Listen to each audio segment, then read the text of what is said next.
Salut, ici Maps! Aujourd'hui, je vous parle de mes lectures du mois de janvier. J'ai commencé le mois de janvier avec une lecture pour le Gala du roman québécois, donc un roman publié en 2024. En fait, lorsque je l'ai lu, il n'était pas encore publié. Il est sorti le 15 janvier, après les tempêtes de Patrice Godin. Donc, le tout nouveau Patrice Godin, que j'ai déjà lu à 2 reprises avec Savage Baby et son dernier là, qui était plus comme non-fiction. Il n'est pas marqué dans son livre, peut-être à la fin. Peu importe, est-ce que c'est important? Non. Dans ce livre, on va suivre Martin O'Connor, qui est un écrivain dans la cinquantaine en pleine crise existentielle. Il est actuellement dans le Maine, en train d'essayer d'écrire son prochain roman. Et il va apprendre que sa mère est décédée subitement. Sa mère, avec qui il a eu une relation assez rocailleuse, et ça fait genre 2 ans qu'il ne lui a pas parlé parce qu'il s'est passé une situation qu'il a trouvée inacceptable. Donc c'est ça, ça va créer des remous, ça va lui faire vivre des émotions, et c'est ça qu'on va découvrir au travers de ce roman-là, une sorte de deuil en plein milieu d'une crise existentielle, dans une circonstance un petit peu particulière lorsque ça fait des années qu'on n'a pas vu cette dite personne-là puis que les relations étaient rocailleuses. Le sujet, là, je trouve que c'était un sujet qui aurait pu me parler vraiment beaucoup. Donc j'avais une certaine forme d'attente par rapport à ce sujet-là. Les thématiques difficiles, habituellement, j'aime ça aussi.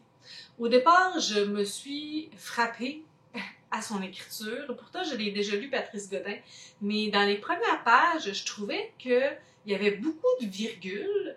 J'aurais préféré des points.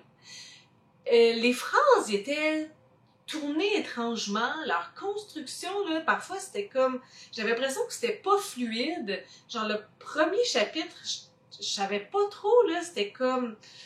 On parle de lui, on parle de elle. J'avais quelque chose avec l'écriture qui fonctionnait pas avec moi. Puis ça a duré genre la moitié du roman. À un moment donné, je me suis dit, si c'était pas un service de presse, je l'aurais abandonné. Donc ça allait vraiment pas être mon affaire. Il y a vraiment comme toute une aura aussi à partir de l'écriture aussi, là. Puis c'est comme un peu méta parce que c'est un auteur qui est à la recherche d'écrire son prochain livre, puis là, nous, on est en train de lire le livre. Tu sais, est-ce que c'est comme l'auteur qui se projette dans le fait d'écrire son livre? J'aime pas beaucoup cet aspect méta-là. Là. Les gens qui écrivent des livres dans le livre qu'on est en train de lire, là, ça ne me plaît jamais. Donc ça ne m'a pas plu. On est aussi avec un personnage, puis je pense que c'était un petit peu comme ça aussi dans les autres livres de cet auteur-là, qui est comme gelé émotivement. Donc c'est très difficile d'apprécier le personnage, très difficile de comprendre qu'est-ce qu'il vit lorsqu'il n'y a aucune émotion qui est disponible, lorsque tout est refoulé, lorsque tout est ravalé. Puis nous, on est comme à la 3e personne, puis on essaie de comprendre qu'est-ce qui se passe. C'est pas super cohérent parce qu'il n'y a pas d'explication. Il y a aussi le personnage de Jane, ou Jeanne, qui, ma foi, là, je ne sais pas pourquoi elle était dans ce roman-là, parce que j'ai pas vu sa pertinence du tout. Au début déjà, comme la manière qu'ils se rencontrent, on n'a pas de moment qui nous fait comprendre leur connexion. On dirait que ça nous est dit, mais on le vit pas. Donc, je comprends qu'elle était là, puis que lui aussi, puis que les deux, ce sont comme des âmes un peu blessées et qu'ils se retrouvent là-dedans. Mais il y avait vraiment aucune explication, aucun moment qui nous fait comprendre pourquoi ces deux-là se font du bien. Puis au moment où il apprend que sa mère est décédée, genre, ça c'est au début, ils font l'amour, puis je suis comme, je sais pas s'il y a juste moi qui a un malaise, là, mais comme je comprends que lui, il est en recherche d'affection, mais comme elle, ça la rend pas franchement mal à l'aise de cette situation-là. Comme je l'aurais pris dans mes bras, je l'aurais flatté, j'aurais été là pour lui, mais comme je comprends pas comment tu peux te laisser aller à ça alors que tu viens de découvrir que le gars que tu connais pas, sa mère vient de mourir, puis qui doit être chamboulé, je sais pas. Toute leur relation, là, ça faisait aucun sens dans ma tête. Comme, elle va le suivre, puis encore une fois, j'étais comme, je comprends pas ce qu'elle fait là, elle est d'impact, je comprends pas pourquoi elle l'aide à aller mieux. Il manquait d'explications là-dedans, il manquait de ressenti. Puis tout ce qui est son histoire à lui, c'est sûr la deuxième partie que j'ai plus apprécié. Je trouve que l'écriture aussi, c'était mieux. Ce sont des sujets touchants, je peux pas être indifférente, ce n'est pas dans ma nature. Des choses difficiles à lire, des choses difficiles à vivre, je vais être touchée. Mais je trouve qu'il y avait rien d'original là-dedans. Je trouve qu'il y avait pas de propos qui n'ont pas déjà été dits. Il y avait de la prévisibilité aussi. Dans certains moments, j'étais comme, ah, c'est sûr que c'est là que ça s'en va, puis c'est là que ça s'en allait, puis j'étais comme, ok. Donc, ouais, ça n'a pas été une comme super lecture, puis je suis comme triste de ça, parce que j'aurais voulu que ça soit une méga bonne lecture, particulièrement parce que c'était ma première de 2024. Mais bon, ça sera pour une autre fois. J'ai écouté sur la plateforme audio le roman L'âge des accidents de Catherine Perrin. Je vous dirais que l'expérience de lecture de ce roman-là a été exceptionnelle. La première scène, on est avec Jasmine, il y a un accident, le pont s'écroule sur un autobus rempli d'enfants et j'étais complètement là, j'étais immergée, j'étais en train de voir un film dans ma tête, c'était tellement bien écrit, j'ai adoré la plume de cette autrice-là. Je suis vraiment tombée en amour avec la manière qu'elle raconte les choses. Je trouve que l'écriture, elle est brillante, intelligente, les liens qui sont faits tout au long de l'histoire, j'étais comme vraiment là pour ça. Ce qui m'a un petit peu déstabilisée, c'est que j'ai pas lu là, le résumé de cette histoire-là au préalable. Donc, une fois que la première scène de l'accident a été terminée, moi, j'étais certaine qu'on allait suivre Jasmine dans ce choc post-traumatique là qui a été vécu. Puis c'est là que c'est pas tout à fait ça. On va davantage suivre sa mère, Patricia, avec le secret de ce que sa fille a vécu, puis les impacts sur sa vie, puis aussi sa vie tout simplement à elle, avec ses up et down, avec sa relation avec son conjoint Bernard. Donc, on dirait qu'au niveau de mes attentes, vu qu'on a commencé avec cette scène-là, avec Jasmine, que j'ai tellement adhéré à ça, que lorsqu'on a quitté Jasmine pour suivre sa mère, j'ai comme eu à faire un deuil, même si j'ai apprécié plein d'autres choses, plein d'autres événements, puis éléments qui ont été prenants et tout ça, ben, on dirait que je voulais quand même revenir à Jasmine, puis c'est pas arrivé. On a continué à la suivre, mais de loin. Patricia, c'est une femme quand même assez intéressante qui est très scientifique, qui travaille pour un journal et elle va vivre des dilemmes donc dans sa vie de femme avec des enfants adultes. Donc, il va avoir aussi toutes ses inquiétudes pour Jasmine et tout ce qu'elle a vécu, puis pour son autre fils Damien qui sont très différents, des enfants qui ont une belle relation, mais qui sont comme complètement aux opposés. Il y a une belle réflexion sur le pouvoir, sur les chocs post-traumatiques, sur la planète, l'environnement, qu'est-ce qu'on pourrait faire de plus, qu'est-ce qu'on pourrait faire de mieux, les alternatives, la solidarité, aussi le fait qu'on est parfois fragile et qu'il faut l'accepter, que parfois, est-ce que ça vaut mieux d'avoir des petits mensonges blancs ou est-ce que ça vaut plus la peine de dire la vérité, quitte à fragiliser des relations? Donc, c'est vraiment un roman assez intéressant. Au final, j'ai vraiment beaucoup aimé l'écouter. L'expérience audio était top-notch. L'écriture de cette autrice-là, j'adore complètement. Ça m'a fait vivre plein d'émotions, mais j'ai été un petit peu déçue quant à la trame narrative parce que après le début tellement fort, je m'attendais pas à ce qu'on aille à cet endroit-là. Mais tu sais, ça fait quand même quelques jours que je l'ai terminé, puis je m'en souviens, puis j'ai des bons moments. Puis je pense que la première scène, puis certaines scènes aussi plus tard vont rester avec moi. Je trouve que c'était brillamment écrit, quelque chose de super intéressant à lire et à découvrir. Puis définitivement, je voudrais redécouvrir cette autrice-là. En parlant de redécouvrir une autrice, cette année, je me suis dit que j'allais relire des autoristes qui m'avaient plu dans les dernières années. C'est pour ça que j'ai lu Copeau de Mishka Lavigne, qui est une pièce de théâtre. J'avais lu son autre pièce de théâtre, Havre, que j'avais beaucoup aimé. Dans Copeau, on est dans une histoire d'un couple qui s'étiole, qui se rend compte que ça fonctionne plus entre eux. Puis, je vous avouerai que comparativement à Havre, c'est beaucoup plus abstrait. On est moins dans la conversation entre eux. On est vraiment comme dans les métaphores, dans les images, dans de l'abstrait. Puis ça, c'est vraiment des notions, des concepts qui me parlent beaucoup moins. Donc, malheureusement, ça n'a pas fonctionné.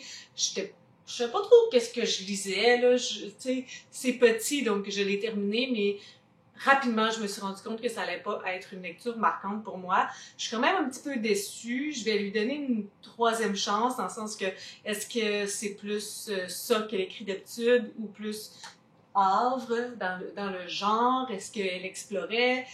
Je ne sais pas. Mais malheureusement, ça l'a pas fait pour moi.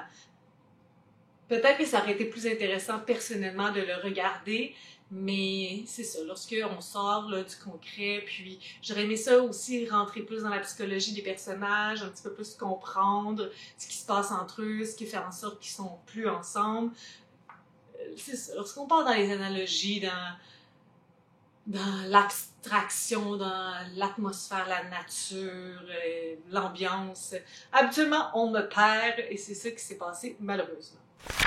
J'ai aussi relu l'autrice Vivek Shraya, je pense que ça se dit comme ça, mon anglais est magnifique, avec ce petit livre de non-fiction. Je l'avais lu il y a quelques années avec J'ai peur des hommes, et ce livre-là, c'était classé, c'était trouver une place dans mon top de l'année, et petit divulgateur, je pense que celui-là aussi pourrait bien y faire un tour à la fin de 2024. D'ailleurs, je pense que c'est ma meilleure lecture du mois de janvier. Donc, dans le premier livre de cette autrice, c'était plutôt personnel, parce que c'est une autrice qui a fait une transition, et donc aujourd'hui c'est une femme trans, et elle parlait beaucoup de ce rapport-là par rapport aux hommes, et que comment son regard a changé, parce que avant elle était considérée selon la société comme un homme, et donc les hommes interagissaient d'une certaine manière envers elle, mais aujourd'hui qu'elle a l'apparence typique féminine, elle dénote des choses différentes. Donc c'était très introspectif, très intéressant d'avoir cette vision-là d'une personne qui a eu un changement dans sa vie et qui peut percevoir aussi le changement dans les yeux des autres. Ici, on est un petit peu plus ailleurs. C'est sûr qu'on est dans des sujets qui la touchent, mais on est plus quasiment dans des trucs de croissance personnelle, de se développer en tant qu'humain et d'essayer de se réinventer. Donc, elle aborde certains sujets. J'ai pris des notes. Je vous avouerai que c'est un livre, je pense que c'est même pas 100 pages ou presque. Et je l'avais commencé. Il y avait des phrases qui m'étaient restées en tête, et je l'ai recommencé pour noter ces phrases-là, parce que je pouvais pas juste continuer mon livre sans les noter. J'avais besoin que ça soit quelque part dans mes choses.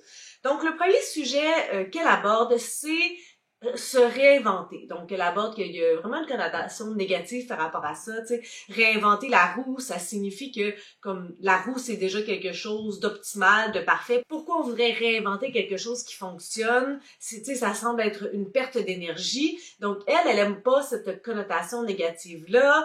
Elle a un désir de changement très important. Et elle mentionne que ça devrait pas être simplement de remplacer le vieux par du nouveau, c'est d'honorer la fondation qu'on a, que le passé nous a offert, et de baser son futur sur ces belles bases de notre passé. L'autre sujet connexe, c'est la transformation. Donc forcément, elle, c'est quelqu'un qui aime bien se maquiller, c'est quelqu'un qui aime bien s'habiller, bien paraître. C'est quelque chose qu'elle a toujours aimé faire, puis elle le fait encore aujourd'hui. Donc, ce qui la dérange, elle, puis ça, c'est un autre discours qui est, ma foi, différent. Habituellement, les gens qui sont un peu marginaux, adore la journée de l'Halloween parce que c'est comme tu peux être qui tu veux cette journée-là, tu peux te déguiser, être qui tu t'as toujours voulu être. Et pour elle, c'est vraiment pas ça. Elle trouve que l'Halloween, c'est une journée pour plaisanter. On se costume pour faire peur, pour faire rire, mais pas pour être soi-même. Elle aime pas ça que la transformation doit être monstrueuse ou effrayante ou même risible. Elle aimerait que la transformation serve à se découvrir soi-même.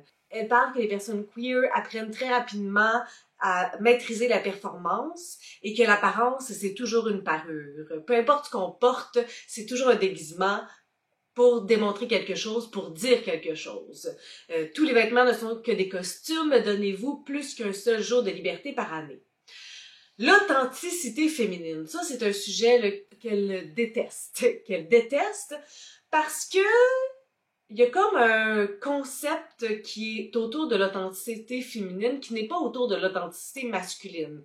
Donc, le fait de se coiffer, de s'habiller d'une certaine façon, de modifier son apparence corporelle, on pointe beaucoup du doigt le fait qu'on devrait être authentique, qu'on devrait être simple, naturel. Commentaire qu'on ne fait jamais aux hommes s'ils ont la barbe plus longue, ou la barbe rasée, ou s'ils colorent leurs cheveux, ou s'ils font des modifications sur leur corps. Elle, ce qu'elle prône et ce qu'elle voudrait qu'on dise et qu'on fasse, c'est prôner l'autonomie et non l'authenticité. Donc, d'être qui on veut être et de nous permettre d'être cette personne-là et de permettre aux autres d'être qui elles veulent être.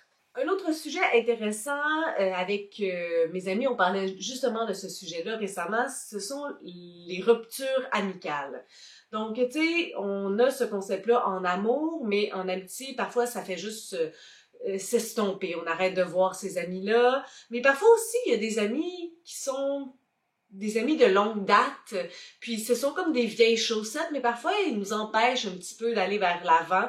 Donc, elles prônent le fait de comme d'arrêter ces relations-là qui nous tirent vers l'arrière, ou tu sais, ces gens qui nous connaissent tellement que lorsqu'on veut faire quelque chose qui sort de notre moule, qui sort de qui on est, ben ils vont nous freiner parce qu'ils vont dire ben non, t'es pas comme ça. Alors que comme peut-être qu'aujourd'hui, j'ai envie d'essayer ça, puis c'est quand même moi, ça fait quand même partie de qui je suis, puis aujourd'hui je veux explorer ça, que je ne voudrais pas explorer et que je n'ai jamais voulu explorer avant, mais comme en tant qu'ami, si tu me retiens parce que tu as une vision de qui je suis, ben peut-être que c'est temps de se laisser aller. Et aussi, un autre sujet très important, c'est qu'elle fait des liens entre les divinités hindoues et le fait d'être une artiste pluridisciplinaire. Parce elle touche vraiment à beaucoup de choses. Puis souvent, les gens lui disent, ben, comme on sait plus là, trop, tu fais de la poésie, tu fais de l'art, tu fais telle affaire, tu fais de la musique de tel genre. Là, on sait plus trop c'est quoi ton style à toi, on n'est pas capable de te définir. Puis pour elle, elle a vraiment une vision différente.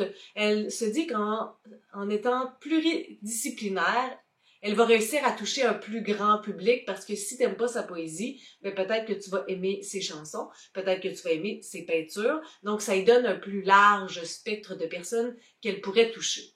Puis elle fait un lien avec la divinité, je vous dirai pas tout, parce que tu sais, c'est quand même tout petit, puis je vous ai déjà dit plein d'affaires. Je pense que c'est un ouvrage qui fait vraiment réfléchir, même s'il est très petit. C'est très concis, c'est très efficace, on va droit au but. C'est bien imagé, c'est bien écrit. Je vous recommande fortement de découvrir cette autrice si vous ne la connaissez pas. Ce livre-là, où J'ai peur des hommes, c'est recommandé par moi. Par la suite, je vous parle de Shane Michael qui a écrit Nos racines are roots. En fait, ce livre-là, c'est un documentaire biographique. Il a fait le tour des différentes communautés autochtones et il est allé demander aux différentes communautés de nommer une personne qui a eu un impact positif, qui a été majeur dans leur communauté, des personnes qui ont eu un impact, qui ont fait quelque chose et qu'on ne connaît pas, parce que forcément, ben, on connaît les Blancs, mais on connaît très peu les personnes des différentes communautés autour de nous. Il y a une préface, le mot de l'auteur, ce sont les seuls mots qui proviennent de lui nécessairement et qui parlent de lui, puis il explique vraiment bien sa démarche, qu'est-ce qu'il a fait. C'est un ouvrage qui est assez rapide à lire, c'est très concis, il n'y a pas beaucoup de mots et c'est écrit en 3 langues, donc c'est toujours écrit en français, en anglais et la langue de la communauté. Donc, on va découvrir, je pense que c'est 11 personnes issues de tous les horizons et des différentes communautés autochtones, 11 personnes qui ont changé certaines choses dans leur communauté, qui ont eu un impact positif, qui mériteraient d'être reconnus mais qu'on ne connaît pas. Parfois ce sont des artistes, parfois ce sont des gens qui ont été impliqués au niveau politique, qui ont aidé les Blancs à s'établir sur le continent. Donc, juste pour connaître ces gens-là, pour avoir une perspective différente, pour savoir autre chose que sur nos Blancs, sur notre histoire blanche, ben, je trouve ça vraiment, vraiment pratique, vraiment important, et ça se lit tellement vite, là, en même pas une heure, là, il y a tellement peu de mots, tu sais, c'est écrit en 3 langues sur une page, tu sais, comme vous n'avez pas à lire tout ça, vous allez lire le texte soit en français ou en anglais, ou si vous parlez la langue du texte. Donc, c'est super rapide, c'est comme 3 pages par personne. Je vous le recommande définitivement. Je pense que c'est quelque chose de nécessaire. Puis on est rendu là. J'ai terminé la série La famille Landry de Virginia C. Andrews. Celui-là, c'est le 5e tome d'Or et de Cendre, qui est le préquel à la série. Donc, on le lit en 5e, mais en fait, on va découvrir la vie de Gabrielle, qui est la mère de Ruby. Ruby, dont on va connaître l'histoire et qu'on va découvrir dans le 1er tome. C'est un univers que j'aime vraiment beaucoup parce que ça se lit comme un soap, c'est super rapide, il y a des rebondissements, des revirements de situation, on est pris à la gorge, on vit des émotions fortes. J'ai beaucoup aimé cette série-là, les tomes 1, 2, 3, 4. Il y a des moments là encore chargés qui me restent en tête. Donc pour moi, c'était tout naturel de boucler la boucle avec le 5e tome. Malheureusement, le problème de ce 5e tome-là, c'est que Gabrielle, non, on ne la connaît pas, mais avec toutes les révélations des autres tomes précédents, on sait quelle a été sa vie. Donc, il n'y a rien qui est des révélations. Il n'y a aucun rebondissement. On sait foncièrement tout ce qui s'est passé dans sa vie. C'est juste qu'on ne connaît pas les détails précis. Mais ça finit par être juste comme un long fleuve tranquille. On n'est pas investi parce qu'on sait qu'est-ce qui s'est passé. Puis comme en détail, c'est pas si intéressant que ça. Puis elle a vraiment une vie triste, Gabrielle, comme on sait qu'elle est morte en bas âge, puis dans quelles circonstances et tout. Donc, c'est ça, c'est quand même assez décevant. Je l'ai terminé parce que je le voulais. Mais tu sais, foncièrement, à la fin, je m'ennuyais vraiment beaucoup. Je trouve que c'était très répétitif. Les événements, c'est tout le temps les mêmes événements. C'était très long pour des trucs qu'on savait déjà, puis des propos qu'on avait compris, puis on essayait de marteler des choses. Sa vie n'est pas palpitante à Gabrielle. Ouais, c'est ça. Ça manquait vraiment beaucoup d'intérêt. J'étais vraiment très déçue. Donc, si vous lisez La famille Landry, comme le 5e est vraiment, vraiment, vraiment pas nécessaire. Par contre, quelque chose de très intéressant, j'étais en train de parler avec Sylvain, puis on s'est rendu compte que quelque chose de très féministe dans ces ouvrages-là, et on sait que à part Ma douce Audrina puis Fleur captive, qui ont vraiment été écrits par Virginia C. Andrews, tous les autres ont été écrits par son auteur fantôme. Ce que je disais, c'est qu'il y avait plein de manuscrits, mais tout était inachevé. Donc, quelle a été la portion écrite par Virginia C. Andrews versus la portion écrite par l'auteur fantôme, je ne sais pas. Mais ce que je me suis rendu compte, c'est que les femmes prennent beaucoup de place. Les hommes sont toujours accessoires, servent à rien, sont juste menés par leur instinct. Ils ont souvent pas beaucoup d'incidence sur l'histoire.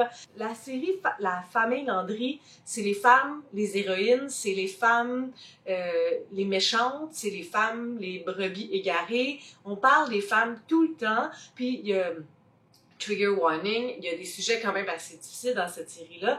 Entre autres, on va parler de viol. Puis, peu importe de la perspective de qui, c'est très clair que comme l'homme c'est de sa faute. Les personnes qui sont importantes à la protagoniste qui s'est faite violer lui martèlent que peu importe ce qu'elle faisait, ça sera toujours de la faute de l'homme, qu'elle n'a rien à se reprocher. Et j'étais comme, wow! C'est quand même pas des ouvrages qui ont été publiés récemment, là. Ça, en tout cas, cette édition-là, ça dit comme dans les années 90, puis on a ce discours-là. Je trouvais ça rafraîchissant. Ça me fait vraiment beaucoup réfléchir, puis à penser qu'est-ce qui est écrit par elle, quelles sont ses idées à elle, quelles sont les idées de l'auteur fantôme. Il était d'avance pour avoir un discours comme ça. C'est pas le discours qu'il y avait à cette époque-là. Et ça donne envie de lire ces autres autrices, entre autres Jackie Collins, que Sylvain m'a apporté. Où est-ce que je les ai placées? Qui ont eu de l'incidence sur le discours, qui clashait avec ce qu'on disait à l'époque. Donc ça, c'est ma petite découverte. On a lu beaucoup de Virginia C. Andrews ensemble, Sylvain et moi. Puis, j'avais jamais allumé, lui non plus, mais là, ça nous a comme clashé, on l'a vu, on s'en est rendu compte, puis on est comme, wow!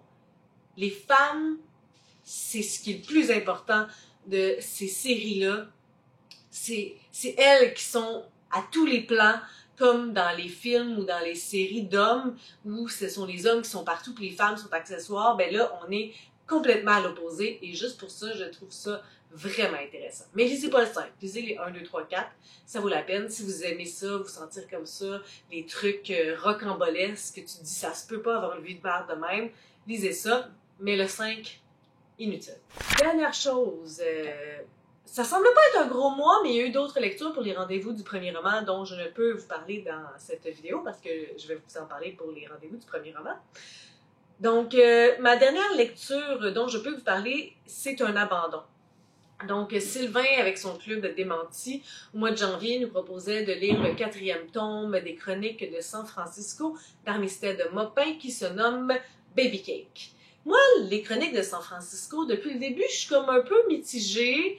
Le format est rapide, puis ça, c'est quelque chose qui me plaît, mais il y a beaucoup de monde, et ça, c'est difficile pour moi. Puis ça va quand même rapidement, donc il faut comme être très attentif des liens entre tous les personnages. Puis au fur et à mesure des tomes, on dirait que j'oubliais des informations, puis ça gâchait un petit peu ma lecture parce que là, j'étais comme, OK, John, qu'est-ce qu'il fait donc? C'est, bon, avec lui, il y a tel lien avec elle, puis vu qu'il y a tellement de personnages, j'oubliais, puis ça a quand même de l'incidence, comme c'est pas agréable de continuer la lecture lorsque tu te souviens plus. Donc, ça, c'était comme un peu mon appréciation. Au tome 3, j'avais eu de la misère à embarquer, puis éventuellement, comme la ligne directrice de l'histoire, ben c'est ça qui m'a accroché, puis là, j'ai embarqué, puis j'ai fini. J'étais bien contente d'avoir lu toutes ces péripéties-là. Là, j'ai embarqué dans le 4e tome. Faut se mettre en contexte que je suis de retour au travail, donc je suis intellectuellement beaucoup plus fatiguée. J'ai beaucoup moins de temps pour lire. Donc, je me suis assise avec ma version numérique. Et là, je commence. Il y a des trucs que je me souviens plus. Là. Je suis comme, est-ce qu'on savait ça dans le tome 3? Là, j'ai écrit à Sylvain, il dit non, on ne savait pas. C'est comme si on se remet aux nouvelles du jour parce qu'il s'est passé des choses entre le tome 3 et le tome 4. Puis je suis comme, OK, mais là, ça m'énerve un petit peu de pas me souvenir si on est supposé de le savoir ou pas. On dirait comme qu'il faut que je me réajuste, puis là, je sais plus si je suis supposée le savoir ou si on va le découvrir. Ça, comme ça n'a pas l'effet escompté parce que je suis pas surprise de savoir ça. Je pensais que je l'avais oublié. Fait que là, je suis juste choquée un peu contre moi-même. Puis la chose qui me fait juste tirer la plug, c'est que là, il y a un nouveau personnage qui a été introduit. Puis là, j'étais comme, non, j'en peux plus, là, j'en peux plus. Parce que là, ça fait juste trop de personnages. Il y a déjà Prue, que je me souviens plus, c'est quoi ses liens avec tout le monde, c'est quoi son histoire à elle. Puis là, en plus, il y en a un nouveau. Dans le tome 3, moi, je pensais qu'il y avait une quantité faramineuse de nouveaux personnages. Puis tout le monde, dans le club de lecture, m'ont dit, ben non, il y en avait juste 3. Fait que pour moi, là, c'est juste trop difficile. Chaque nouveau personnage est une montagne. Il n'y a pas assez de temps pour établir vraiment c'est qui cette personne-là. Tout va tellement vite que ça me nuit puis ça m'empêche d'avoir du plaisir. Donc, je me suis dit, j'ai pas de temps pour continuer des lectures qui me plaisent pas tant que ça. J'ai donc abandonné la série Les Chroniques de San Francisco. Je sais bien. Surprenant de ma part, oui.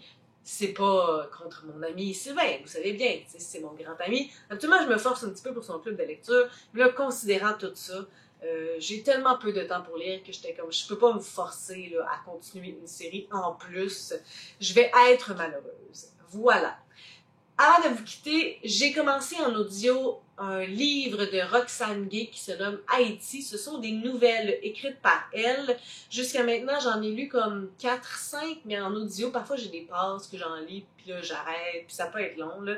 Donc, je vais vous dire que pour l'instant, je trouve ça très touchant. Les nouvelles sont quand même d'une longueur assez longue, sont assez longues et prenantes.